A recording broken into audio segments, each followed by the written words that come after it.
السلام علیکم ورحمۃ اللہ وبرکاتہ۔ آج ہم مختصر سی بات کریں گے اس جماعت کے بارے میں جس جماعت کے بارے میں اللہ تعالیٰ خود کہہ رہے ہیں کہ یہ جماعت جنتی ہے۔ اللہ تعالیٰ فرما رہے ہیں کہ اس جماعت سے میں راضی ہوں، یہ جماعت مجھ سے راضی ہے۔ اور نبی علیہ الصلوۃ والسلام اس جماعت کو یعنی مجلس میں ایک ایک شخص سے کہہ رہے ہیں کہ اے نوجوان، اے بزرگ شخص، تو بھی جنتی ہے، تو بھی جنتی ہے۔ آپ کو سمجھ آ گیا ہوگا ہم صحابہ کرام کی بات کر رہے ہیں، یعنی وہ صحابہ کرام جن کو رسول اکرم صلی اللہ علیہ وسلم جنت کی بشارت دے رہے ہیں، وہ صحابہ کرام جن کو قرآن کہہ رہا ہے رضی اللہ عنہم ورضوا عنہ، یعنی اللہ ان سے راضی ہوا، یہ اللہ سے راضی ہوئے۔ یعنی اللہ تعالیٰ نے اس جماعت کو بہت بڑی فضیلت اور عظمت سے نوازا ہے اللہ تعالیٰ نے اس جماعت کو، لیکن اس دور میں 1400 سال بعد ایک جماعت ایسی ہے جو صحابہ کرام یعنی اتنی عظمت والی جماعت کے خلاف زبان درازی کرتی ہے۔ اللہ اکبر، وہ کیسے لوگ تھے؟ اللہ اکبر، انسان تصور نہیں کر سکتا کہ ان کے ذہن کیسے بدلے۔ وہ لوگ تھے جو اپنی بچیوں کو زندہ دفن کرتے تھے، لیکن جب رسول اکرم صلی اللہ علیہ وسلم پر ایمان لایا، جب ان کا کلمہ پڑھا، تو اس کے بعد کیا ہوا؟ اللہ اکبر، اپنی جانیں قربان کر دی، اپنے ماں باپ، اپنا وقت، اپنا مال، ہر ایک چیز قربان کر دی۔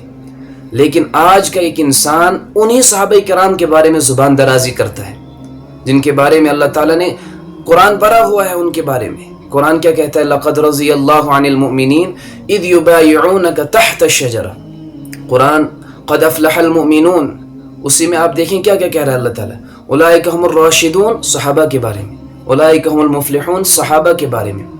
تو ان صحابہ کرام کی یہ جو جماعت ہے، یہ تمام صحابہ کرام ان کو اللہ تعالیٰ نے بخش دیا تھا۔ اگر کبھی کوئی خطا ہوئی بھی ہے، اللہ تعالیٰ نے ان کے گناہوں کو معاف کر دیا ہے، کیونکہ قرآن کہہ رہا ہے رضی اللہ عنہم ورضوا عنہ۔ پھر ہم کون ہوتے ہیں ان کے بارے میں کیا بکواس کرنے والے؟ صحابہ کا سردار ابو بکر صدیق رضی اللہ عنہ، اللہ اکبر، کتنی فضیلت ہے، انسان تصور نہیں کر سکتا۔ ابو بکر کی بیٹی نبی علیہ الصلوۃ والسلام کے گھر ہے۔ آج کا یہ بدبخت انسان اسی ابو بکر صدیق رضی اللہ عنہ کے بارے میں کہہ رہا ہے، پتہ نہیں اس کے پاس ایمان تھا یا نہیں۔ اللہ اکبر، اگر ابو بکر جنتی نہیں ہے، اگر ابو بکر کے پاس ایمان نہیں ہے، تو پھر ہم بھی ایمان والے نہیں ہیں، ہم بھی جنتی نہیں ہو سکتے، کیونکہ سب سے پہلے تو اللہ تعالیٰ نے ان کو ایمان کی کیا دولت عطا کی۔ مردوں میں یعنی جو نوجوان تھے ان میں سب سے پہلے ابو بکر صدیق رضی اللہ عنہ کو اللہ تعالیٰ نے کیا ایمان کی دولت سے نوازا۔ تو ابو بکر صدیق رضی اللہ عنہ کے بعد حضرت عمر بن خطاب رضی اللہ عنہ، اللہ اکبر، کیا مقام دیا ہے اللہ تعالیٰ نے۔ کون عمر بن خطاب رضی اللہ عنہ؟ جس کے مشورے پر قرآن نازل ہو رہا ہے۔ جب حضرت عائشہ صدیقہ رضی اللہ عنہ پر ان بدبختوں نے کیا تہمت لگائی، اس کے بعد جب نبی علیہ الصلوۃ والسلام نے مشورہ پوچھا کہ آپ بتائیں عائشہ کیسی ہے، تو نبی علیہ الصلوۃ والسلام نے جب عمر بن خطاب رضی اللہ عنہ سے پوچھا، تو عمر بن خطاب رضی اللہ عنہ نے کیا کہا؟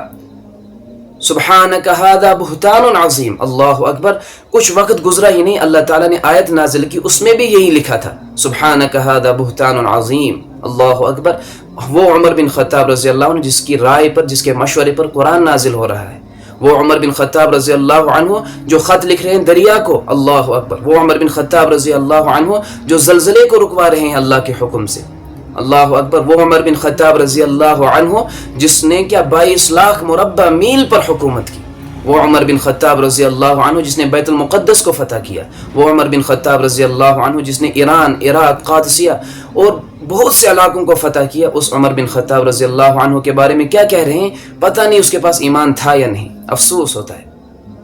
عثمان بن عفان رضی اللہ عنہ جس کی حیا کی قسمیں کیا حدیث کی کتابیں بری ہیں۔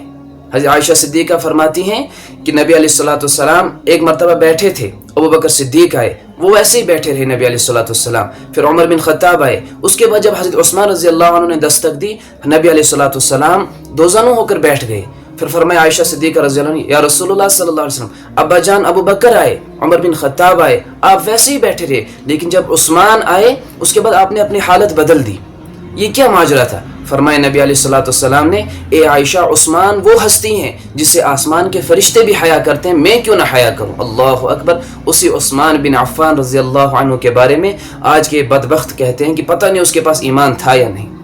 اس کے بعد آتے حضرت علی رضی اللہ عنہ، اللہ اکبر، اسد اللہ، اللہ کا شیر جن کو کہا جاتا ہے، ہمارے ایمان کا حصہ ہے کہ صحابہ کرام سے محبت رکھنی ہے، امیر معاویہ سے محبت رکھنی ہے، حضرت علی سے محبت رکھنی ہے، اہل البیت سے محبت رکھنی ہے، تمام صحابہ کرام سے محبت رکھنی ہے۔ اگر کسی انسان کے دل میں کسی بھی اہل بیت کہ کسی بھی آدمی کسی بھی شخص کی نفرت ہوگی وہ ایمان سے نکل جاتا ہے۔